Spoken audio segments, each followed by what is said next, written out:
Hello everyone, my name is Reshma Peremadathil Pradeep. I am a PhD student at Empa in Switzerland. Today I'll be discussing about my research work on magnetic skyrmions in thin film multilayers. So a magnetic skyrmion can be defined as local whirls of spin textures having particle-like nature. So this is a representation of a skyrmion. They were initially discovered in single crystals having non-centrosymmetric lattices, but later on they were also discovered in thin film multilayers having interfacial Jalossian-Moria interaction. So this is represented over here. So basically, if you're having a multilayer system with a heavy metal and a ferromagnetic layer on top of that, at the interface, you can see here that the atomic spins of the ferromagnetic layer close to the interface, they get indirectly coupled to one another and through the atom in the heavy metal layer, which has a strong spin-orbit coupling. So basically in this system, we can see several interactions such as of a typical ferromagnet here, such as the exchange energy, the anisotropy energy, the magnetostatic energy, the DMI energy, which comes from the interfacial interactions over here. So basically all these interactions, the interplay between all these interactions, as well as the presence or absence of an external magnetic field, it decides the formation of the skyrmion as well as the skyrmion density, stability, and size.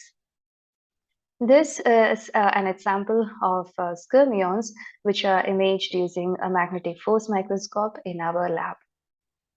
So the next major goal or challenge is to improve the skyrmion stability and density. So we learned that the magnetic properties are responsible for controlling the skyrmion stability and density. So if you're able to tune these magnetic properties, we will be able to control the skyrmion stability and density.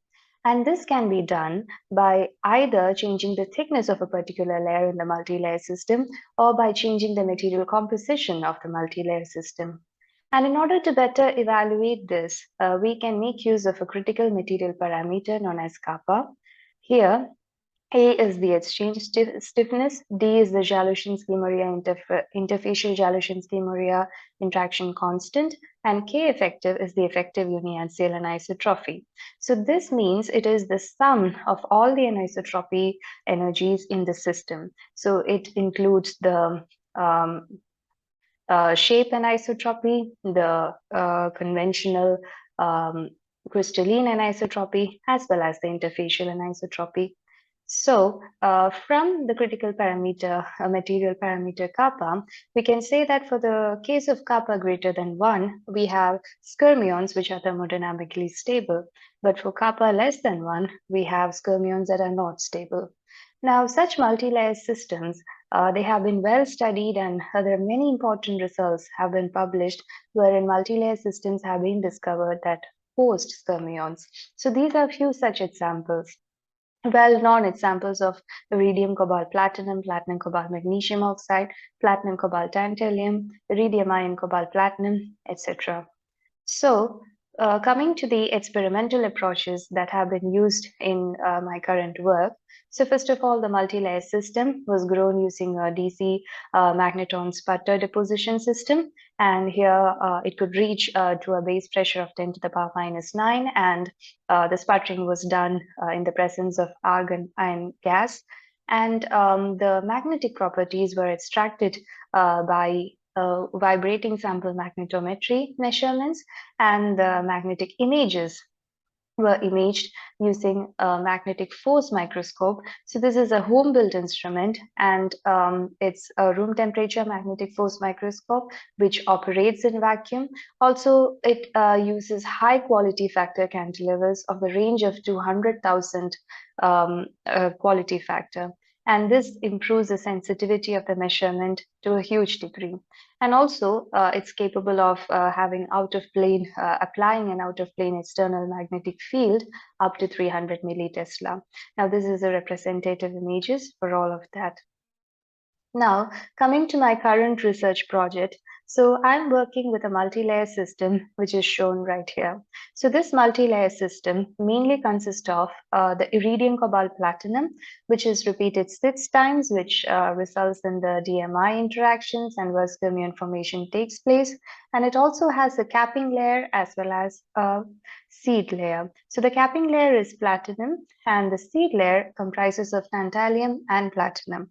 Now, in this particular system, the thickness is varied from zero point 0.6 to 1.6. So basically, we have 5 samples over here, like from 0.6, 4.9, 1.2, 1.4, and 1.6. So this thickness of the cobalt layer is varied, and these different samples are studied, and the skyrmion density and stability are analyzed. Now, another quick point to make over to note here is that usually in a seed layer, we generally use platinum, but here we have used tantalum as well. So this is based on the observation shown right over here. So this is a cobalt platinum sample, which is repeated 6 times and grown similar to the one shown over here. So this is grown without tantalum and this is grown with tantalum. So the cobalt platinum systems have been extensively studied and the domain size of the cobalt platinum is already known. And it is known to be much greater than the domain sizes seen in either of the images. So what does it suggest is that here the domain size is not that big, mainly because of the presence of defects. And so hence, in that mind, like if you're comparing both of these images, what we can understand here is that there are more number of defects in the one without tantalum than the one with tantalum.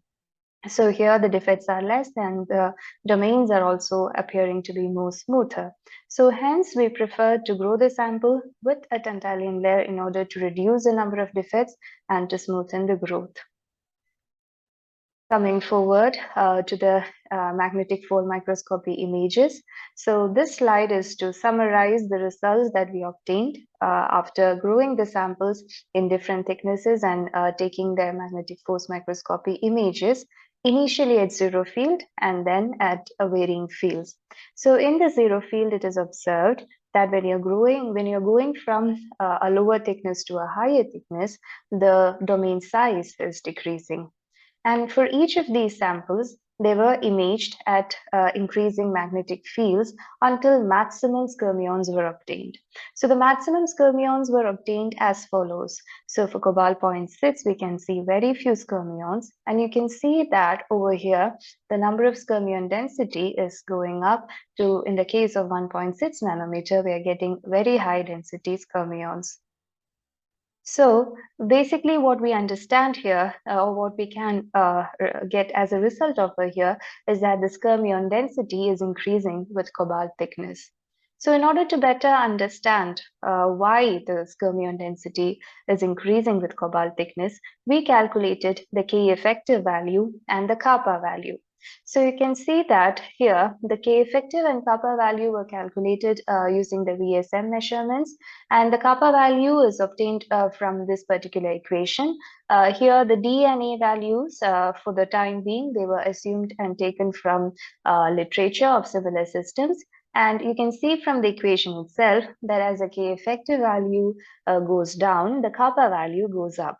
So here you can see with increasing thickness, the K effective was reducing, and likewise the kappa value was increasing. And with increasing kappa value, as we discussed in the beginning, we are getting more stable and more denser skyrmions. Another interesting observation is shown over here. So this is for a system with cobalt 1.2 nanometer. And if you're considering the changes of the domains with increasing field, you can see that the domains are very much incompressible. They are not, their width is not decreasing with increase in field. And you can also see that they are not breaking. So what's happening is that they are shrinking and eventually they either disappear or they form into a skyrmion. So this system has a kappa value of 0.91, and we observe that the domains shrink into a skyrmion and that they are very incompressible. So the observation that we have over here is in it resembles to the observations that was put forward in this paper, where they discuss about the skyrmion formation mechanism. So they have two mechanisms discussed. One is shrinking, wherein the domains shrink to form a skyrmion, and the second is fission, where a domain breaks into several skyrmions. You can see that with increase of kappa, it tends to have a fission mode, whereas with decrease of kappa, you can see it tends to the shrinking mechanism. And you can see for the case of kappa 0.91, it's tending more to the shrinking mechanism. And if you are considering another example over here, this is with cobalt 1.6 nanometer thickness having a very high kappa of 2.06. And if you are tracing this, you can see how how the domains are breaking into individual skyrmions, and you can see the skyrmion formations right away. And finally, they break into many skyrmions. So basically, this case where the kappa is very high follows the fission mechanism. So these are the observations that were made from the 5 samples with increasing cobalt thickness. So in the next step, we tend to achieve skyrmion formation at zero magnetic field and using antiferromagnetically coupled layers. So with that, I've come to an end of my presentation. Thank you.